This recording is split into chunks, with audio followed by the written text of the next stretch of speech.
So recording now, to rush up and It's started. it starts forever. Will that not say anything? No, it's completely at the moment. Sure.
Russell.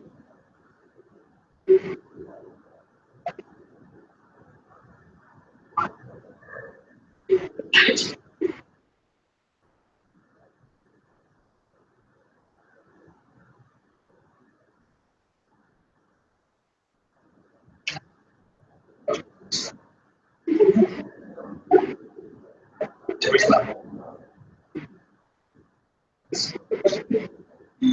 Okay.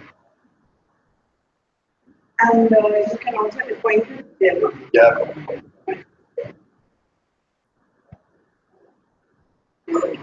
Just want to make sure. Let's start.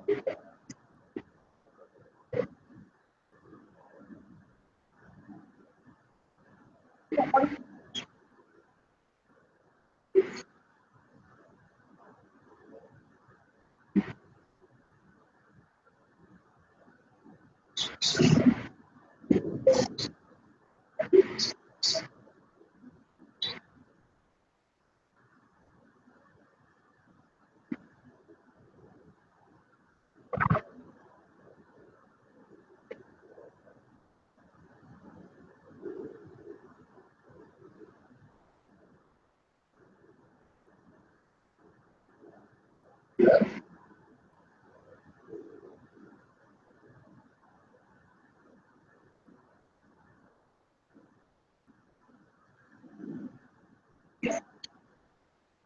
Together.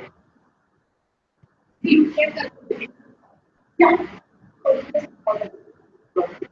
Please move forward.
Okay, I'll start.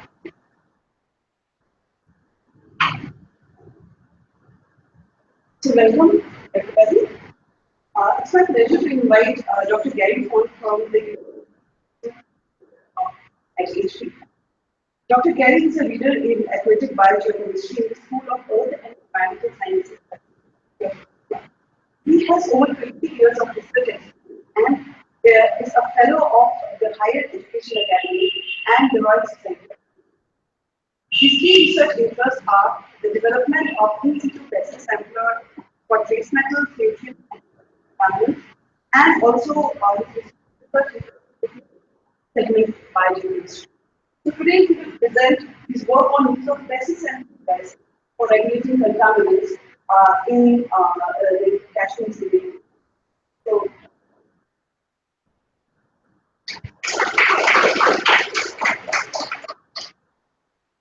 Thank you.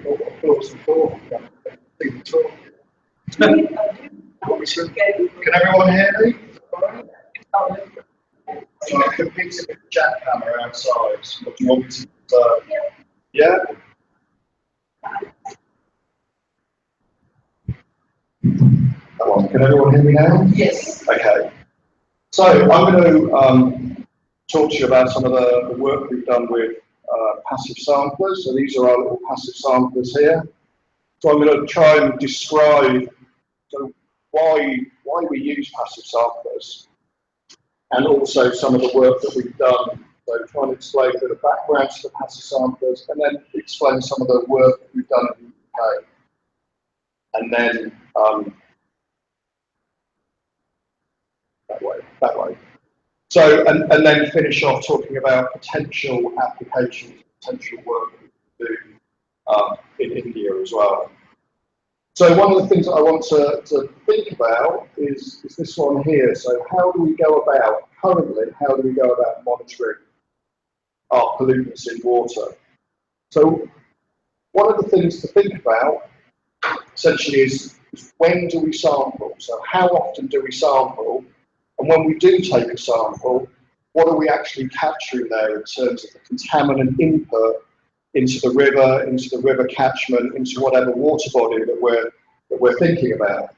So on here, it doesn't really matter what contaminant it is. On here, we've got some data which stretches over an 11-month period, and the blue data, the blue line, these are daily spot samples that we collected.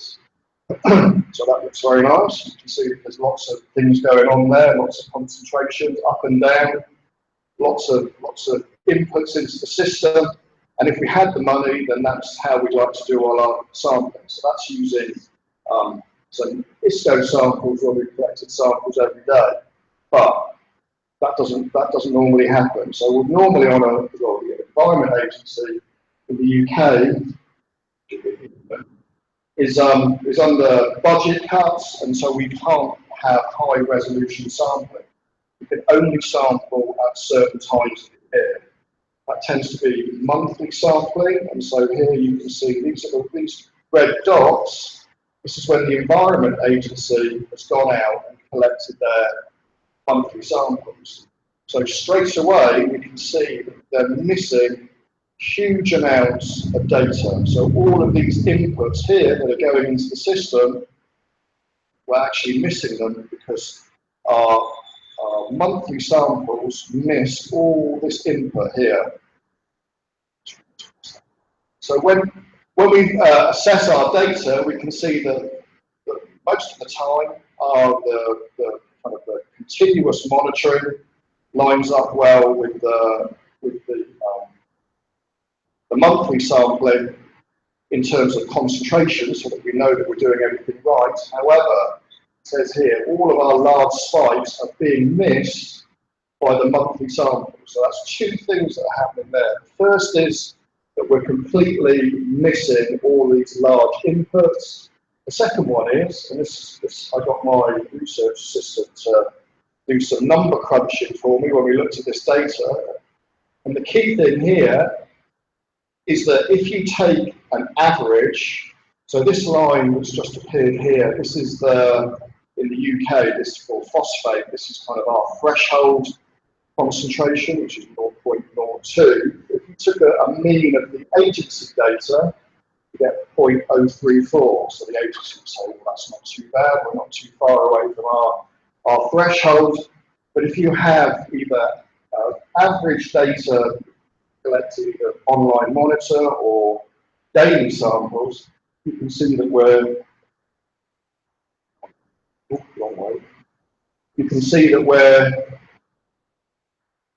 underestimating our average annual concentration as well. So we've got two things. One, we're completely underestimating the load into that river, into that catchment, and the other one is that we're missing all of these inputs, all of these peaks.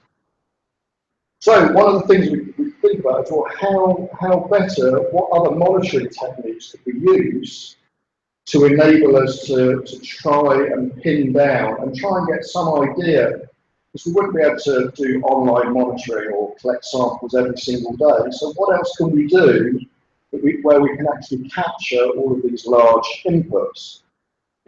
So what we need to think about, so in the UK, we're guided by a number of EU directives. So the key one for us is this one, the Water Framework Directive. So this is where we hope to achieve good environmental status in protection of all of our surface water, so rivers, lakes, coastal waters, estuaries. So these are discharge consent values. These are actual concentrations of substances in surface water. So no inputs, no discharges, just if you went out and sampled the river, you should be achieving, obtaining a particular concentration, as well as a number of biological indicators to achieve our good environmental status. So the key thing behind this, and this is from the European Water Framework Directive, we've got 33 key substances which are on the list. So some of these, there's some metals, there's some pesticides, there's some non-polar organic contaminants, and these are all prioritised and all have a particular threshold concentration that needs to be met and needs to be regulated in terms of when we go into sampling and monitoring in the UK and EU environment. One of the other things, and that's what we're going to again touch on today, is this idea of some of our emerging or non-regulated pollutants. So things that could eventually join this hit list of 33 substances which are actually regulated. So these are all very interesting kind of contaminants. So you've got things like personal care products, such as antibacterials, fragrances. You've got flame retardants, you've got veterinary medicines, antibiotics, hormones, human medicines. So all kinds of things going into the environment, which eventually might make their way onto this priority substance hit list, but still will have an impact on the environment, particularly, and then also things like metabolites and transformation products, and that's particularly key in STPs as well, so sewage treatment plants, to get a number of breakdown products. So I mentioned this idea about the environmental quality standards. So essentially, this is a threshold concentration. So this is set by the Water Framework Directive.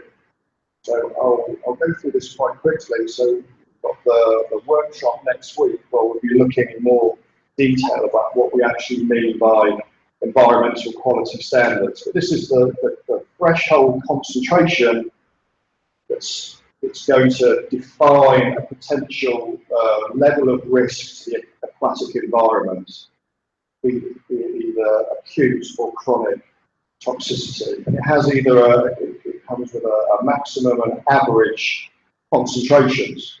So that's the key one there. So it says it's defined in both maximum and average concentrations. Well, I've just shown you on that slide before, if you're only sampling every month or so, how on earth do you know whether you've reached the maximum concentration?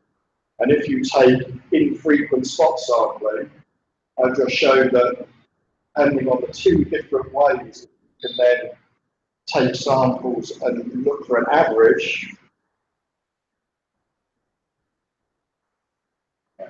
Look for an average, the average was 50% different depending on if you had infrequent spot samples compared to if you had frequent spot samples. So maybe one of the ways forward might be to think about a different approach to how we undertake our measurements or how we undertake our monitoring.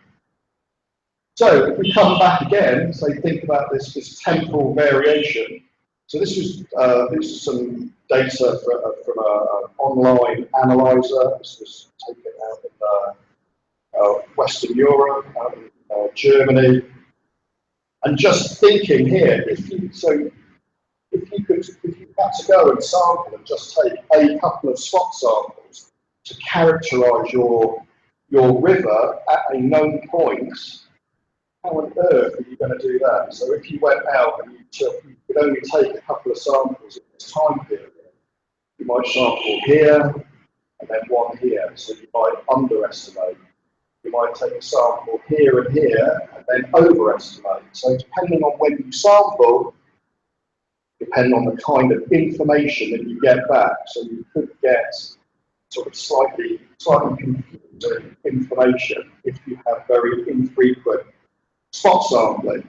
So what do we actually do at the moment? So I've mentioned that most regulatory sampling is from this very infrequent spot bottle spotted bottled grab samples. So essentially it's going out, collecting a bottle of water, taking it back to the lab, and then doing all the analysis in the lab, which people seem to like because they have all the laboratory techniques nailed down. But the key is once you've taken that spot sample, it's just that snapshot in time. So essentially, it's all your sampling is how long it takes you to fill that bottle up. So you've got a 5 litre bottle, it might take 30 seconds or so to fill that bottle up, but you've only sampled 30 seconds worth of the river flowing. So you've just got that very small snapshot in time. If you want to up the number of samples, it's going to cost a lot of money because you've got transport to go there and back all the time. It only gives you that very small snapshot in time.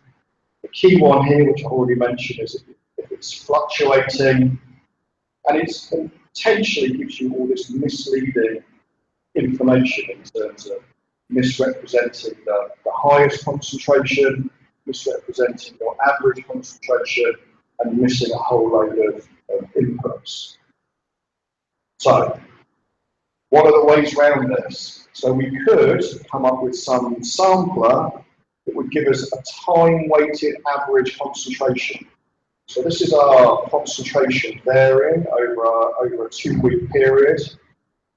We've got 5 spot samples. Highly unlikely that you're going to be able to go and take 5 spot samples during a 2-week period. So you probably only have like 1 there and 1 there. So you underestimate. You might go and sample there and there.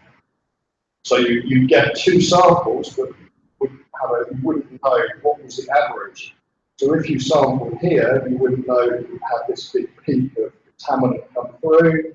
Then there was a lag phase and then a bit more. So the idea is if we can use things called passive samplers, which accumulate contaminant over time, which will give us this time-weighted average concentration. So it's not going to give us the peak, not going to tell us the maximum or the minimum, it's going to tell us the loading or the average concentration that's been there past that point in however long you deploy it for.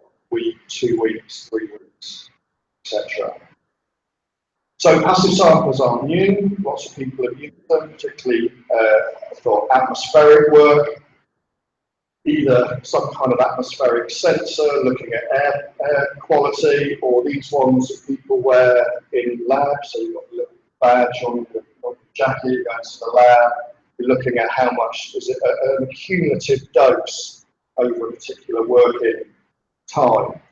So what we thought, the people have worked on water quality passive samples for about 20 plus years now, is could we design something so that we've got our pollutants in the water, for example, diffuses through, comes out of the water, diffuses through, and gets taken up by some kind of sorbent, some kind of receiving phase. So the chemical goes out of the water and then ends up sticking to the receiving phase and accumulating over time. So that's what I'm going to talk to you about now, is our development of passive samplers over time. So some of the key kind of main points behind passive samplers is, I've explained, I'll show you further what I mean in terms of time-weighted average concentration, rather than that 30-second snapshot where you fill the bottle up with. Because it's going onto through a filter and into a receiving phase, most of the ones that we use, particularly things like metals or nutrients, tend to be, it sequesters the freely dissolved fraction, which can be useful, or might not, depending on how your regulatory work. Key thing here is that there's no mechanical parts. There's no mechanical parts, there's no batteries, there's no power needed. So it's a passive sampler. So you deploy these over time, no power, no energy supply, come back and retrieve them, provided they've not either been washed away or provided someone has stolen them to find. Or that some nice person has thought that something got stuck in the river and taken it out and left it on the side to come and pick up. Other key ones, they can also effectively pre-concentrate the pollutant. So it's actually sort of an in situ sequestering device as well. So it accumulates the concentration over time.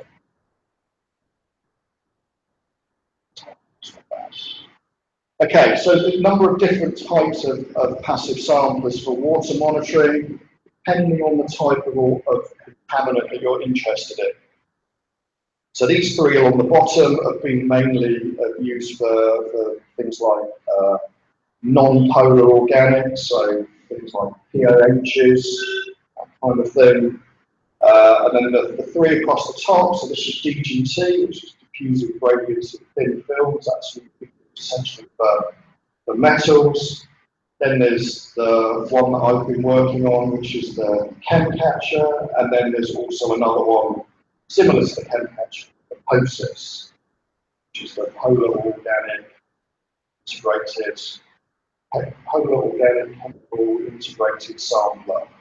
So very similar. And I also worked on DGT many years ago, so I think I'm the only researcher that's worked on DGT and chem catcher, but the only researcher that's worked on DGT and chem catcher and actually worked at respective universities as well. So I'm the only one that's worked at Lancaster and used DGT, and then worked at Portsmouth and used chem catcher, and those were where the two universities where they were developed. So just to kind of reiterate what I was saying there in terms of what the passive samplers do, we've got, depending on what contaminant you want, so you've got some non-polar organic contaminants, which are those SPMDs, or you can just use C18, C8 receiving phase discs. Ones that I'll show you a little bit later, which are these polar organic contaminants. So obviously there's our polar organic compound integrated sampler, the POSIS. There's the chem catcher. And then the chem catcher or the POSIS can then use a number of different types of receiving phases. So either some chromatographic receiving phase, so this is STVs and oasis-based phases, we'll talk about a little bit later, and also some ion exchange resins, so anion, cation exchange resins.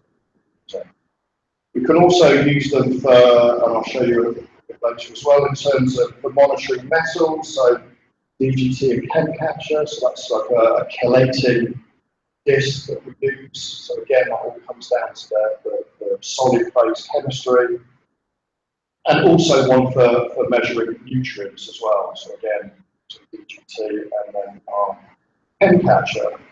So a little bit of background on the chem catcher device. So this was developed by my colleagues, Richard Greenwood and Graham Mills, were both at the University of Portsmouth, which is retired now. Came from a lot of European Union funding to try and put together this idea of an in situ water quality monitoring passive sampler. Then the point of phrase chem catcher. So it's as I said, it's a simple, easy, adaptable, low cost device. It can be compatible with laboratory analytical procedures. You just extract the contaminant back out of the receiving phase. And then these are all the different types of chem catcher that we now have. So a number of different research projects that we worked on. So what does a chem catcher look like? So I've got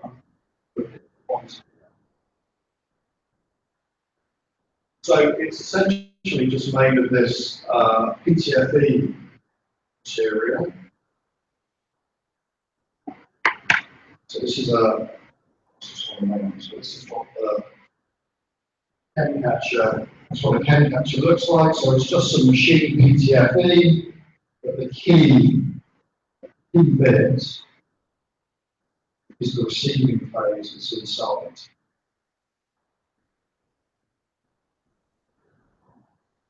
So this is the So that's the key part. So this is the receiving phase that's then inside the chem catcher. So within this PTFE body, which is these parts here, the key bit is understanding your chemistry. So it's if you know what your analytes of interest in, if you know what your contaminant is, you can then pick the right chemistry for that contaminant. So as I've just explained before, so it's SUVs, the C8 we use for organotins, anions, cations, the chelating one for metals as well. This is what the latest version is that we use. This is the one that's going around. This is the Horizon Atlantic disc. This is what this hydrophobic lipophilic base. I won't go into too much because it's a little bit technical. But basically, it sequesters a number of polar contaminants. So this basically means contaminants that are in the water and want to stay in the water. This is the receiving phase that we use to get them out. So here's our chem capture parts. We've got a base plate, then we put that receiving disc onto there. We use a protective membrane that we put on top. Then we put that retaining ring on, screw that all together, and then we're ready to go out and deploy our passive samplers out in the environment. So what I thought I'd do is I'd go through some of the work that we've done and sort of highlight some of the things that we've found, but more importantly where they fit into catchment management. So rather than just a research tool where we go, oh, it takes up X amount and it looks quite nice and we publish some papers, can we actually use it in the real world to answer questions, working with people like Southwest Water, which is like a pollution control board, so it's a water company in the UK. So some of the stuff that we've done is using the chem catcher to look at screening. So this is basically, is it there or isn't it there? And this little cartoon for the poor unfortunate fish shows that whatever contaminant is killing the fish off, is it coming from any of these tributaries from the river? Because our chem catcher is saying it's not there, but it is coming from this one. So this point source, this input of a particular contaminant is then being found further downstream, which is having an effect on the fish, but it's not coming from these. And so the idea is that we then deploy chem catchers here, and then you wouldn't need to worry about those sporadic inputs. So if you just went out and did spot samples, you'd probably miss this one, because this might only be happening, say, discharges at night or early in the morning, or it might only be happening when it's raining, so your spot samples might miss this particular input. So this is where we've been trying to do some catchment-based approach, working with a number of different companies. So that's on the screening side. What we could, so that's, is it, so when we analyse it, is it there or isn't it there? The other one we can do, which obviously people want to know, is what is the concentration? What's our time-weighted average concentration? So we can do a number of experiments, we do some laboratory calibrations, and this is the only kind of the technical bit of the talk, is that when we put a number of chem catchers into test for the calibration, the bit that we're interested in is this linear portion here. So is it accumulating linearly? So as time increases, is the mass uptake linear? And that's really crucial to be able to then tease out what that time-weighted average concentration is. So that's really the only complicated bit I'm going to hopefully try and present. So we've done some stuff in the lab.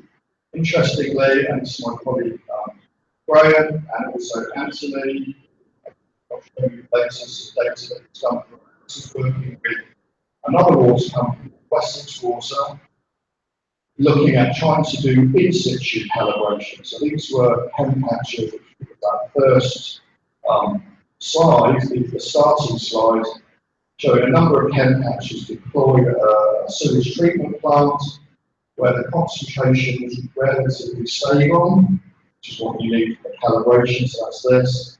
And then this is our linear increase. So as the time increases, the amount sequestered onto the disk increases linearly as well. I just pulled some of these out. These are some contaminants that they found. This one is tyrosine, so that's I'll pop up again. So that's used for as an antihistamine for something called hay fever or holiday during the summer. So when we've done those experiments, again, this is back to our fluctuating concentration. This is our time-weighted average concentration here. So again, I'll put that in 2 weeks. So this equation here is very simple. So essentially, this is the mass that accumulated in that 2 weeks, which would be similar. Say if this was in 2 weeks, it would be this amount of mass here that we've accumulated, 2,000 or so nanograms. Hopefully this is the blank, fingers crossed that we've not contaminated everything, so we've got a blank, it's essentially 0. This RS, this is the uptake rate, so how much is the sampler actually accumulating, and then this is over time. So RS is really the only kind of sort of complicated thing. So normally it's in about,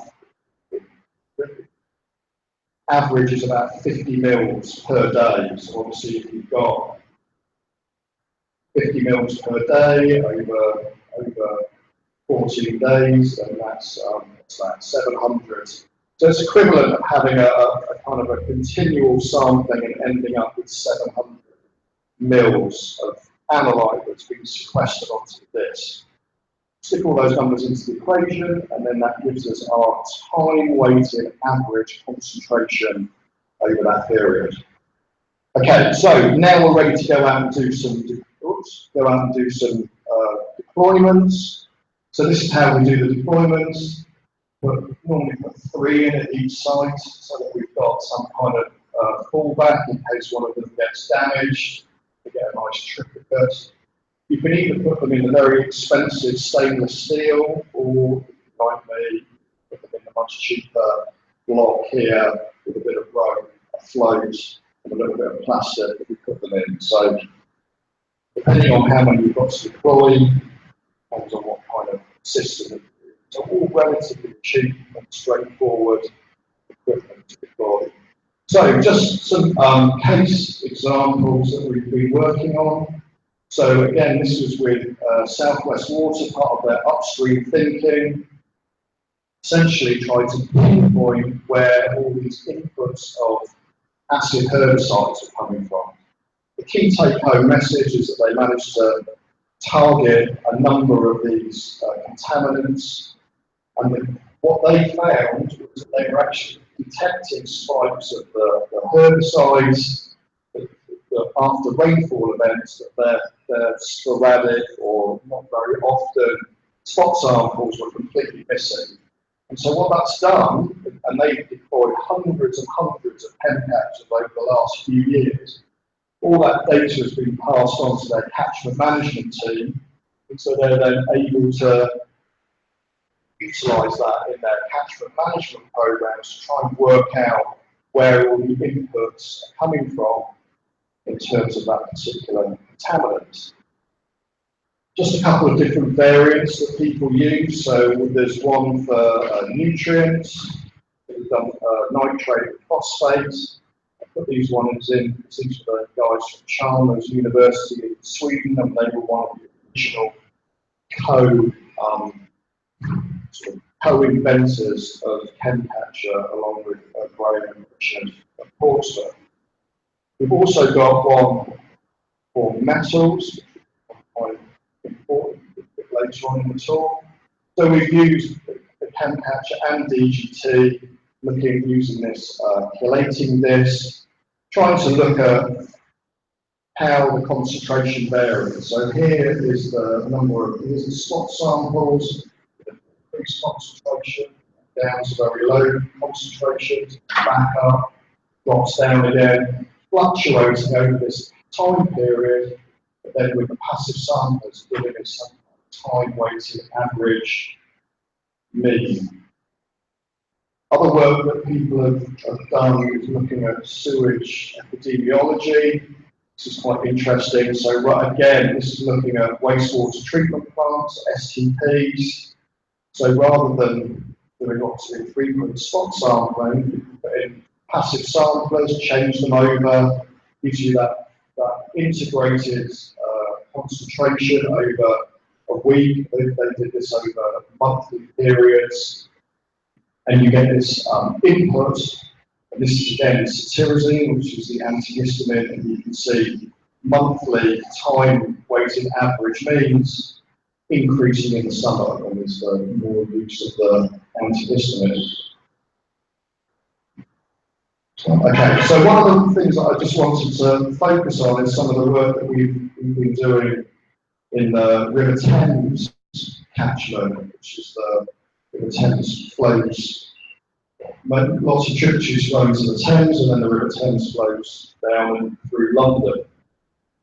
So this is a particular type of pollutant that we've been looking at, and it's kind of a good case study of all the work that we've been doing trying to understand catchments. So this is a polar organic chemical called net aldehyde. So it's an aldehyde. It's this organic chemical structure down here. It's very stable, it's very mobile in the environment, highly soluble, so it wants to stay in the water. And it's the main thing that it's used for is it's a molluscicide. So for these little creatures down here, so it's to try and stop the slugs eating all the crops.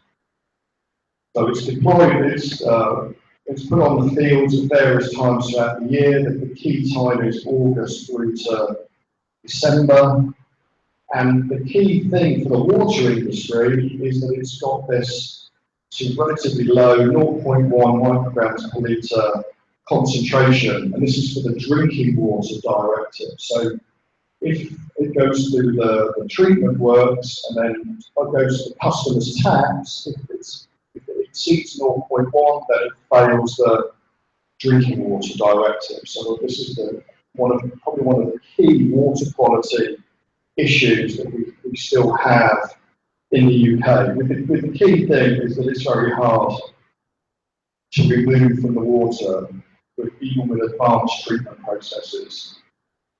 So we've done a number of deployments in the London area, in the River Thames basin.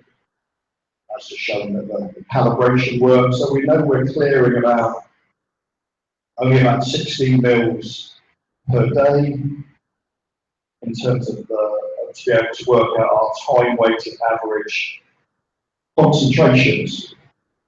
So it's linked to rainfall. So this blue data is the continual sampling. This blue line is how much rainfall that we've had in that Thames area. The red dots are the spot samples, far more frequent than we normally have, because it's a key issue for the water company, and also we're testing how they can capture. So the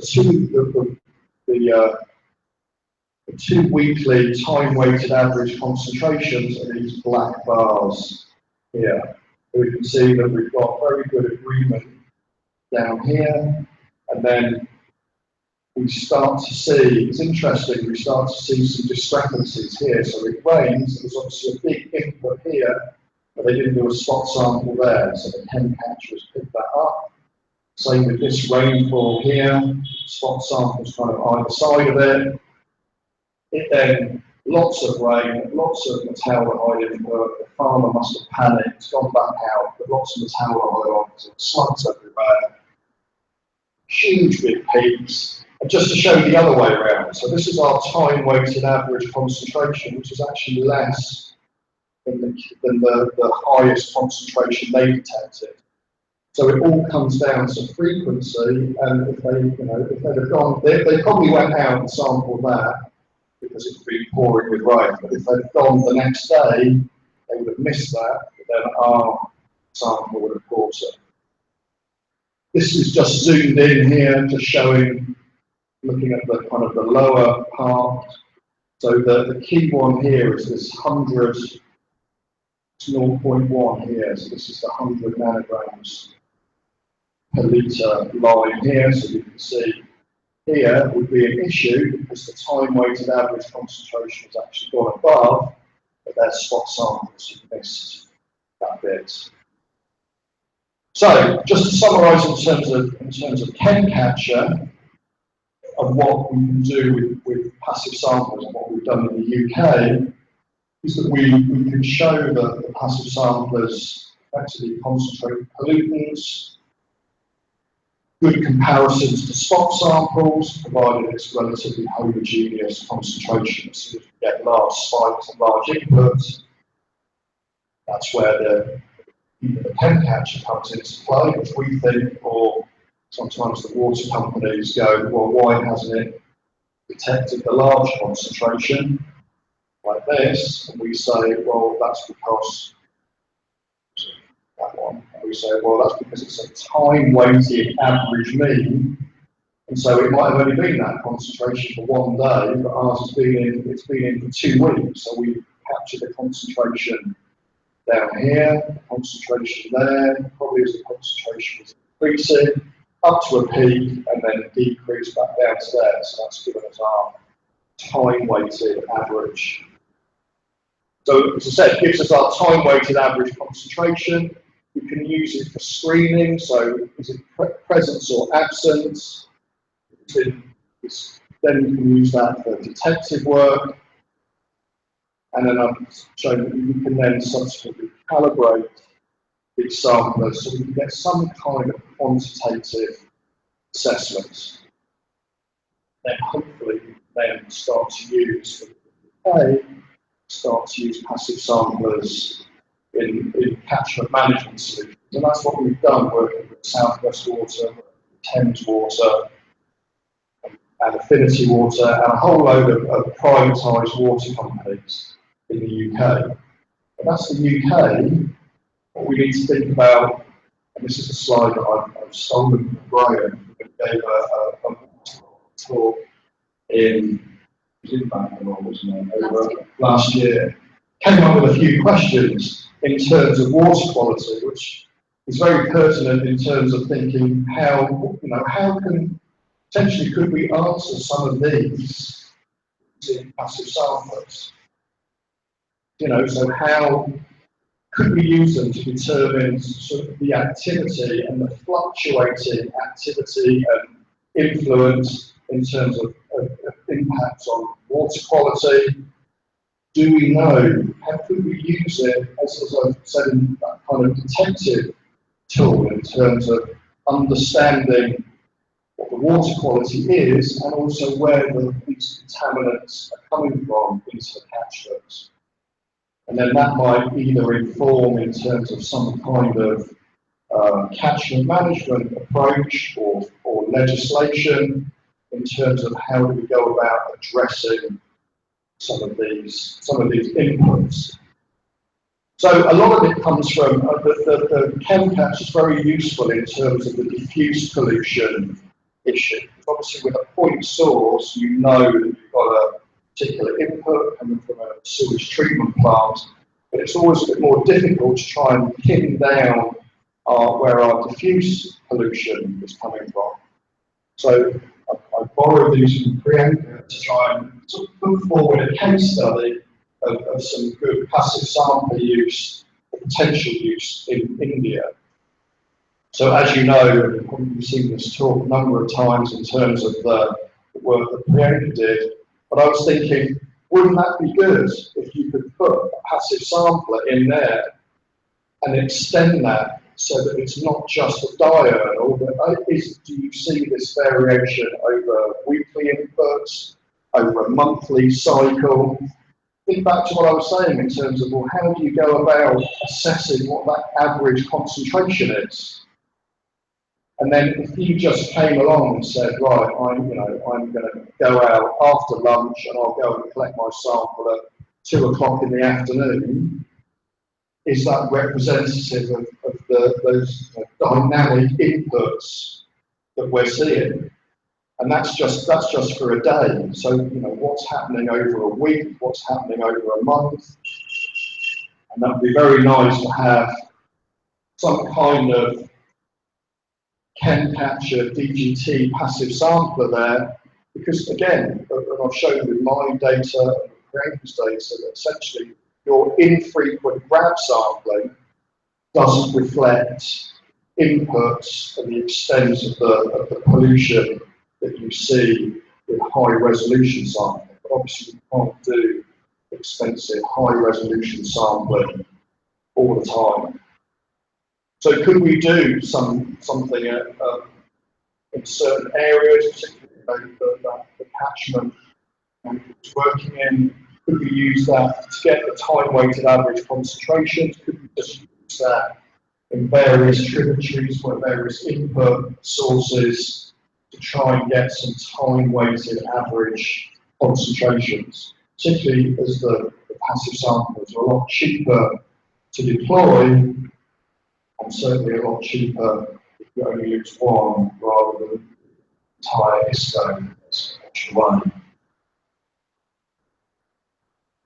And then also thinking maybe potentially in terms of metals, nutrients, or maybe some emerging contaminants, which I've mentioned before, polar organic compounds, so pharmaceuticals, antibiotics, polar pesticides, personal care products, etc., which we have done. So we got some money together and we did some deployments, a number of 4 different STPs. This one is the Jackal Lake STP inlet. So some chem patches were deployed there. Then they were sent back to the UK.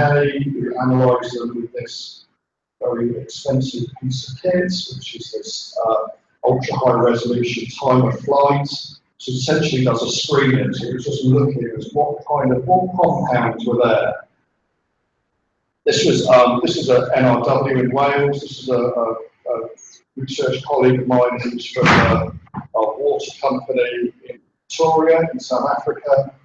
They're very interested in developing, or we're developing a chem catcher for HIV drugs. So, what kind of things did we find in the screening of the STP inlet?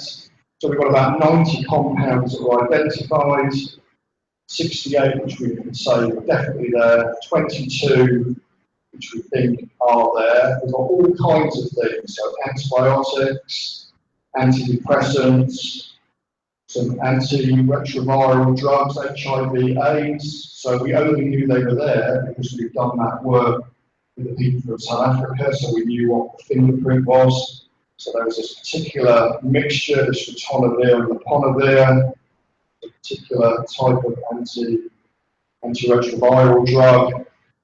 But longer term, we need to do a lot of work in terms of trying to tease out the list of drugs that we have, or the list of polar contaminants, try and work out to quantify them. So what's happening at the inlet versus what's happening at the outlet, and then also maybe trying to help to make, again, so informed catchment management decisions. I might actually finish on time. So just to say, this is some acknowledgements, a number of people that have worked on this. So myself and Priyanka must thank the Indian UK Water Centre who funded my visit here. I have to thank Graham, who invented it, along with Richard, who's my mentor back at Portsmouth, my PhD students, my scientific officer, Anthony, who did all the analysis with his team, and then all the funding that's come from NERC, India UK Water Centre, also funding from the Royal Society and the Royal Society of Chemistry, along with all of the water companies that we work with. And just to finish off, so we've now undergone some commercialisation agreements. So we're working with people called TE Labs in Ireland who do a lot of the marketing and sales of chem capture products, particularly throughout Europe and the US. So just to leave you with one point, which is probably very important and was raised by the Pollution Control Board yesterday, what happens when you actually deploy them? So this is impacts of biofouling, which is one of the guys yesterday said, well, when you deploy them in the UK, what happens if you deploy them in India?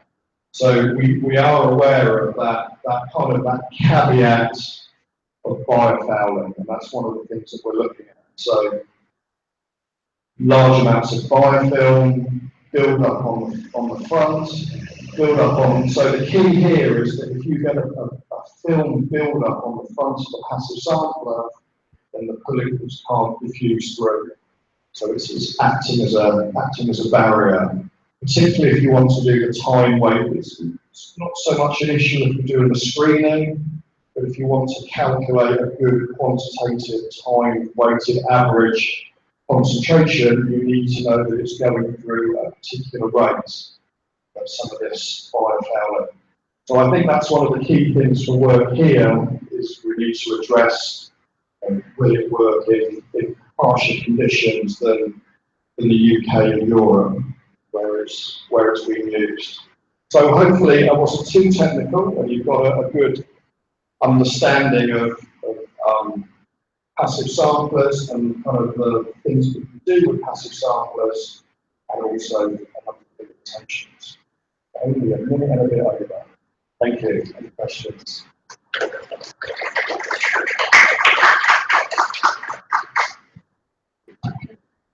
Actually, I have lots of questions, but I'll confine myself to a couple because one of the things that struck me since I come to the technology side is that it seems pretty critical that you need RS well, which means you need to have pretty good distributed flow measurement well. Yeah. And so you do, that means, that would be one of the limitations that we have because right now. And so how Basically, you're trying to say that flow measurement everywhere, right? Everywhere you have it. Yeah, I mean, so the key one here is that we do, I mean, we calculate this RS value somewhere. So we do that in the lab at a number of different stirring speeds, or a number of different velocities.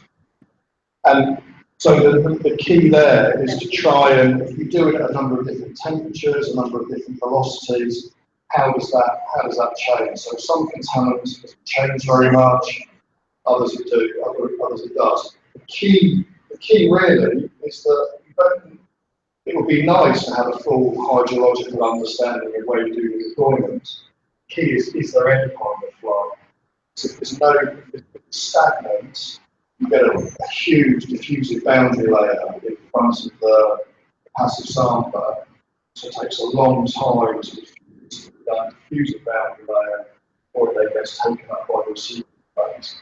So, as well as the biofouling, that can be a big diffusive boundary layer. You do need some flow as well. I mean, there's some way, there's lots of stuff like that.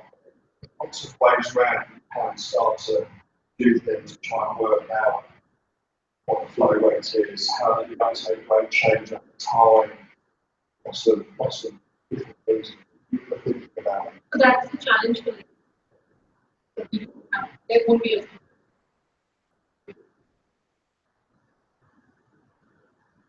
any other question?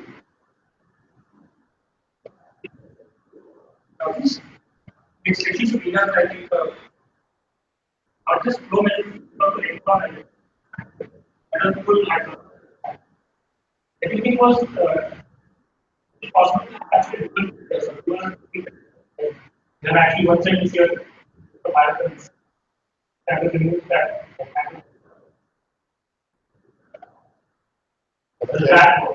So what would you? Please like to have a cage, right? You have a cage and you should decide that your filters are sitting or the absorbers are sitting. If you have a macro filter around it, and the current. So we have. That's on the other talk. So we have looked at. So this is in the deployment one here. So we've looked at trying to stop large particles getting through. We've also looked at having screens in front or maybe other filters, but then that just stops the flow. So we did some computer modeling where we took the cages and we took the cam catchers, and actually if you've got a flow of say like 25 centimeters per second in your river that's coming to that cage, depending on the design of the mesh, it's all deflected round, and by the time you actually model what the chem catcher is receiving, it's only about a fifth of the flow rate. So the more things you put in the way, the more kind of difficult you make it for yourself, because if you put more and more filters, then nothing can get through, the flow rate's reduced. So there's some, we started to do some redesigns on here, found a better kind of size mesh for those ones so that you don't limit the flow, because that basically just blocks the flow. And also with the chem catchers as well, depending on what orientation you have them in. So it's a little bit of a trade-off between getting the right flow and then stopping things either growing on them or trying to filter out stuff before it gets there. So it's no magic bullet. It's not going to solve all the problems. It's just it's another tool to add to the along with other sampling and monitoring devices. So it might be that you need, sometimes you might need passive samplers along with some spot samples, along with some high frequency monitoring. But where we found that this works is it's kind of like a first look in screening, like a detective one. And then once you've pinpointed down the particular area you want to look at, then you can invest more money. So rather than having a catchment and trying to collect spot samples from everywhere, if you can pinpoint down a few key inputs, you can then target what's left of your very limited budget on putting some ISCOs there or some higher resolution spot sampling. So it's not really to replace conventional sampling, it's to work hand in hand with a it's kind of like a toolbox approach, which is a little bit what we'll talk about Thursday in terms of different types of water quality monitoring.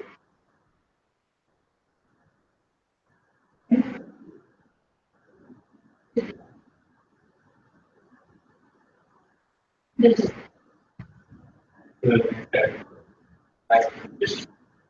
question would be very much basic. So these samples do you keep in particular area of the lake or river, or it should be everywhere around the entire situation? So well,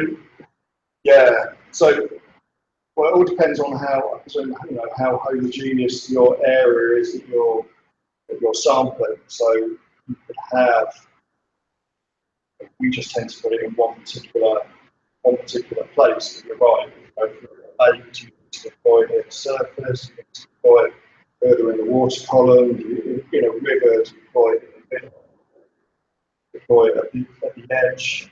It's the same taking a spot sample. Where do you put your passive sample?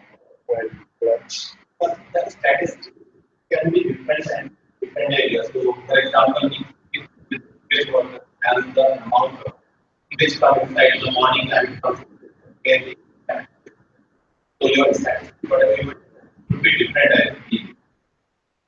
Not sure if I'm correct. We're talking about flow fluctuations. There are flow fluctuations and there are contaminant fluctuations. Yeah. Right? So chem catcher can get. Yeah, the flow one's a little bit tricky depending on how much the flow there is. But Yes. So what these chem catchers gives you is basically time weighted average. But the thing is that you also want to know what is the flow fluctuation happening, right? The whole rate at the end, what we have done is constant product.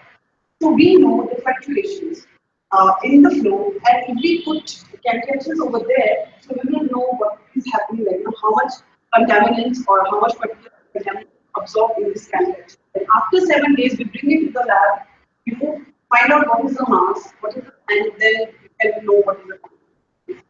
Definitely, we want to know the flow. If you want time weighted points. I think his question is within the lake we know that it also depends upon what research questions are there, right? So if you want to know, suppose your question is like, given the first is what kind of contaminants are entering into the lake. So then you need to put in the inlets of the lake. Then what is happening? Whether these contaminants are degrading or their concentration is increasing because of resuspension of sediment. Then you need to put catches at the center of the lake and at the outlet of the lake to see which of the contaminants are getting removed because of sunlight, because of hydrogen activities. So it depends upon what kind of research questions you are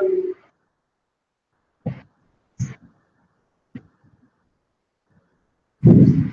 I have three questions. So you mentioned that deployment of this game measures 50 for 2 weeks. Just curious why. Okay.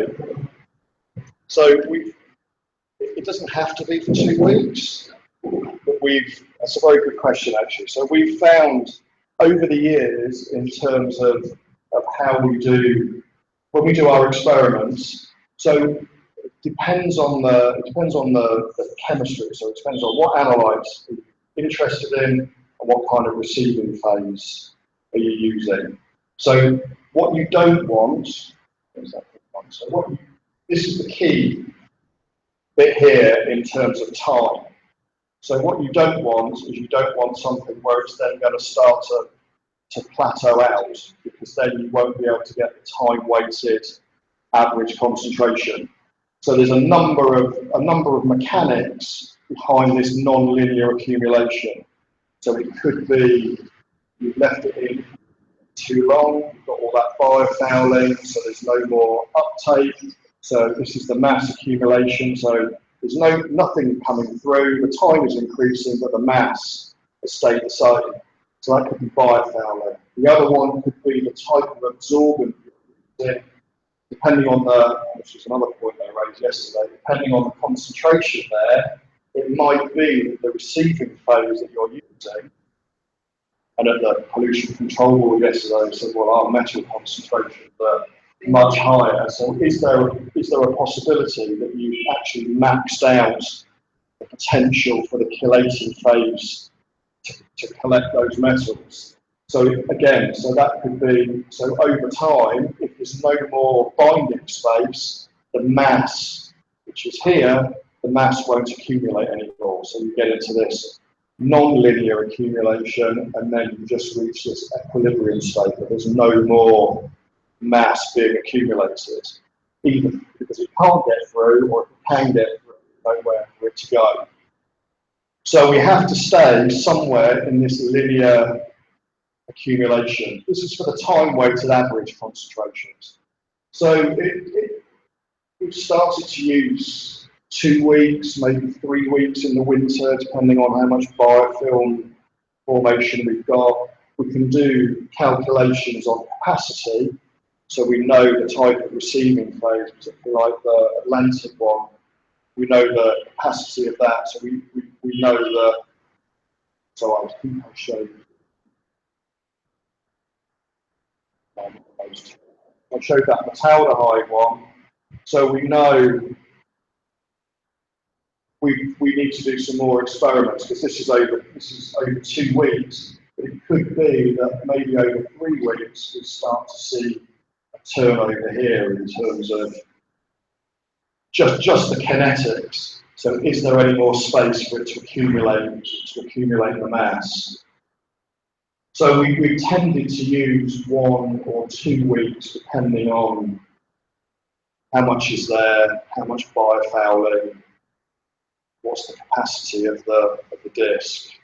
So by default, which you spotted, 2 weeks tends to be quite a good compromise. We've had stuff out for longer. Some of the non-polar ones, so just like the plastic strips for the non-polar, leave those out for months, because what you're trying with the non-polar one is just trying to achieve that, just trying to achieve the equilibrium. So you can leave that out for months and months and months, and until you reach that equilibrium concentration, then you know what that equilibrium concentration is. But the non-polar is very complicated, and we tend not to use chem catcher, and I steer well clear of the non-polar. Yeah, it's very complicated. But you're right, so it needs to fall in within this area here to get your time-weighted average concentration. So for that calculation, that equation to work, and 2 weeks at the moment, don't. So in situ calculation is also optional. You know, Yeah. in situ calculation, then you will know after how long, like if your temperature is there. Then what you can decide. But the key with the in situ calibration is you need to have a concentration that doesn't really fluctuate very much. So obviously, with those other plots I've shown, if the concentration's up and then down and up, then that you won't be able to do an in situ one. But these were some sewage, this was a sewage treatment plant in the UK, and this is the concentration. So it's, it's not too bad in terms of statistics. It's relatively stable over that period of time to enable you to do. So if you've got an input in the real world where you know that the concentrations fluctuate that much, we can do that for metaldehyde in the off season, so the concentrations are very low, but the farmers aren't putting the slug pellets on the field, so it's not washed in. So in situ calibration is very good. So the metaldehyde we've done in situ and laboratory calibrations have got virtually identical uptake rates. But again, over a 2-week, the magical 2-week period seems to be the one that seems to use there. But we've used, I've used shorter time periods. I've done stuff when I was out in the US, and it wasn't accumulating more, but it was just logistics. We could only have 1 week of those where we go and deploy, come back the next week, treatment. So weeks, 2 weeks, and monthly deployments as well. Well, I think.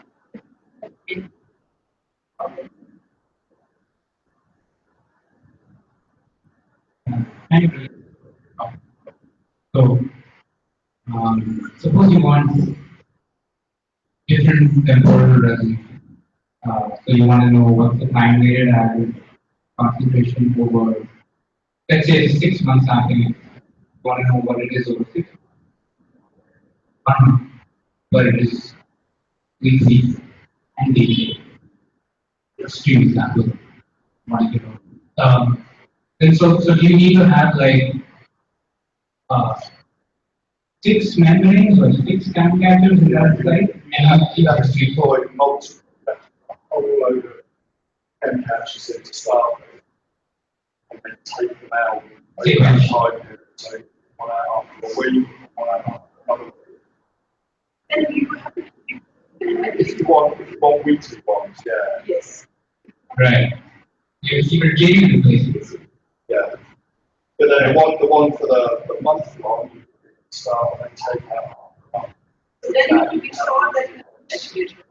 Otherwise Yeah. you will not get that. Yeah, so between saturation and the So it's a little bit, yeah, so it's an extra kind of in situ calibration verification work, which funny enough, that's just what we're going to tell somewhere. We've got an online monitor, the ones in for a week, a whole load in at the start, take some out after a week, some more in, take ones out after the next week, but then 2 weeks, so we'll have weekly one, 2 weekly one, monthly one as well.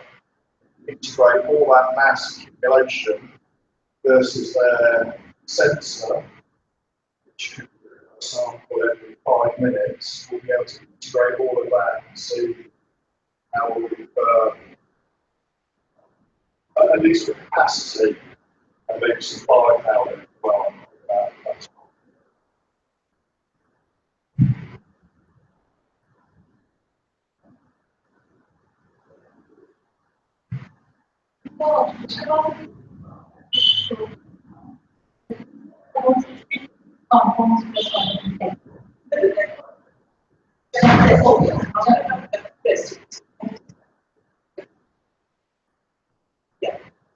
So I understand you have had This was just one. This was this one. That was the HLB hydrophobic lipophilic balance. So yeah.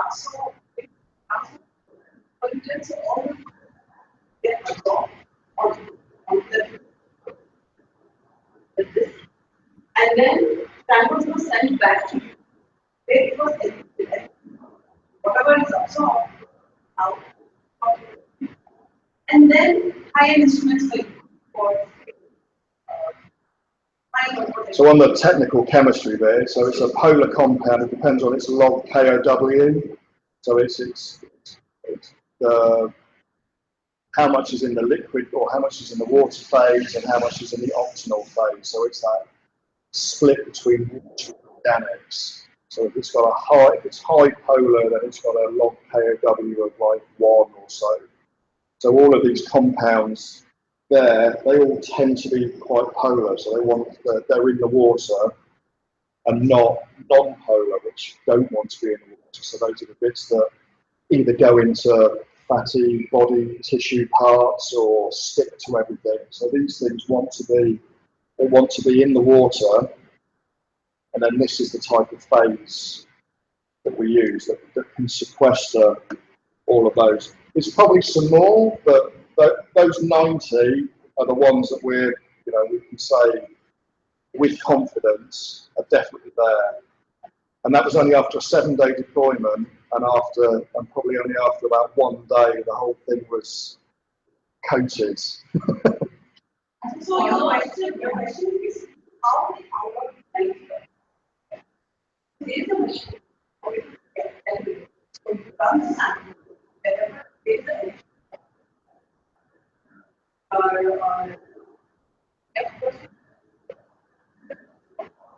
contaminant, there you go. That being data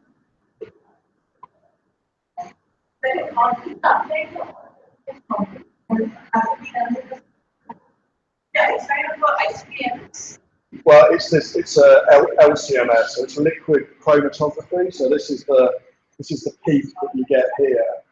So it's all to do. So once you've eluted it, it then goes through a liquid chromatography column, and then as that gets loaded onto the column, and then as that gets washed off, each of the contaminants has a particular retention time. So it's done over. You can see it very well. Done over time. And so it takes about 50 minutes to do a sample. So as each contaminant comes off the column, as it's eluted off with the solution, then you get this chromatographic peak. And so each of these peaks have got particular retention times. And then if you've got lots of money and only want to time of flight, you get the library, you get the database that comes with it. So you then have to sit there and start to use the software and match up the library peak with the peak that you've seen on here. And so that's why we end up with things like 90, 100% confidence, because we've got all the different matches. And that's a perfect match here. These are all the different kind of isomers that come off this particular compound. They all line up in here, ticks all the boxes, it matches up with the library peak, so we can say, hand on our heart, that is definitely whichever compound. actively pressing the door. Yes. Okay. So one of these, so slightly cheaper than a time of flight mass spectrometer. So these are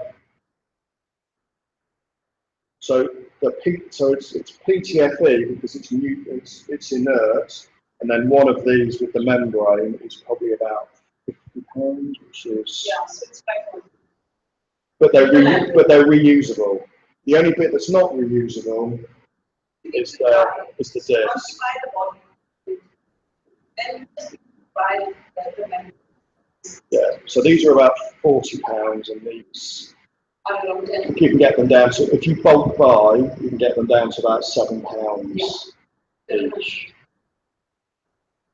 But that's nothing compared to the cost of the analysis. That's really the expensive. The expensive part is the analysis bit. Any more questions?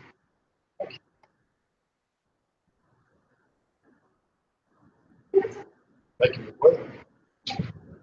So, based on our discussion outside, I was just wondering what was the potential for Maharashtra monitoring? Because a lot of these things, especially if you're looking at RTU catchments, slightly pristine environments, the Maharashtra contamination might be a much more variable than, let's say, high contamination. So, whether some sort of nucleic acid-based biomarker, combined genetics is given this thing, so that might suffer. So, like, in addition to passive samples, like other kind of biological. Whether this can be adapted to actually Maharashtra monkeys. Okay. So whether this thing can be adapted for biological. Yeah. Yes. And so only if you can find a proxy, a chemical proxy for the biological indicator that you're looking for. So what I did when I worked in the US, we were very interested in sewage inputs, which you probably don't have here, and we don't have anymore because we all have digital cameras. Back in the olden days, when we used to develop photographs and films, we used silver, and silver was a very good, silver is a very good proxy for sewage inputs. So we wouldn't find it anywhere else apart from domestic waste or industrial waste sewage input. So unless, I mean, there are, I can tell you some other ones, there are people trying to develop biosensors, particularly for fecal inputs. So there is an alternative route, but I think they're still way in TRL 3 or 4 development stage. But if there's blowing across, if there's something that you can, so these only sequester particular chemicals. But one of the things is you can find a particular proxy, a particular chemical that might be indicative of that. Nucleic acid or E. coli will have something that is DNA material or RNA material. So that is some sort of biomarker. I'm just thinking of Potentially. So one of the things that we've looked at, which is on here, is this new these things called MIPS, these molecularly imprinted polymers. So this is like really bespoke phases, which you could target one individual chemical. So it's kind of like a jigsaw. So you can say, right, if I want, say we want metaldehyde, and we don't want all the other issues of other things binding to the HLB phase, we're looking at developing this MIP, which basically will only sequester metaldehyde. So you might be able to find something that would only sequester a particular type of chemical that might help you differentiate between different types of sewage. If you know what you're looking for, probably, and you know it binds to something, you can find the chemistry. Probably use it in some kind of passive sampler. But you have to but you have to understand your chemistry to start with, try and find the correct receiving codes.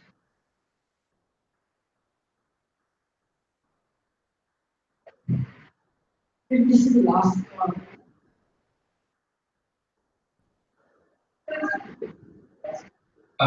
So yeah, I mean, you revealed that it was pretty cost effective in terms of any cheaper alternatives in terms of analysis, potential cheaper alternatives that could something like calorimetry or something much Yeah, simpler. so it depends on what you want to look at. So if you want some very highly technical techniques like organics, that's the only thing to do. But you know, if you want to do metals, it could be suppressed so much that your instrument. Same with same with nutrients. Do the same that. So if you accumulate enough and then extract it, some kind of colorimetric technique, it's only the organics one which is the really expensive one. And they're also very difficult to detect. They all attention time for organics, much more. And also they are, the detection is very, I mean, I'm saying all of them detect 90 with like confidence, but the quantities there are very, very low. Whereas if you can sequester large amounts over periods of time, so metals and whatever high concentrations are for metals, you can extract those with much cheaper techniques. So that's why I said that, you know, probably a good start here would be to testing some nutrients, polymetric metals, to the structure of cell techniques. So the organics. Okay, thank you everybody. Thank you, Gary. Thank you.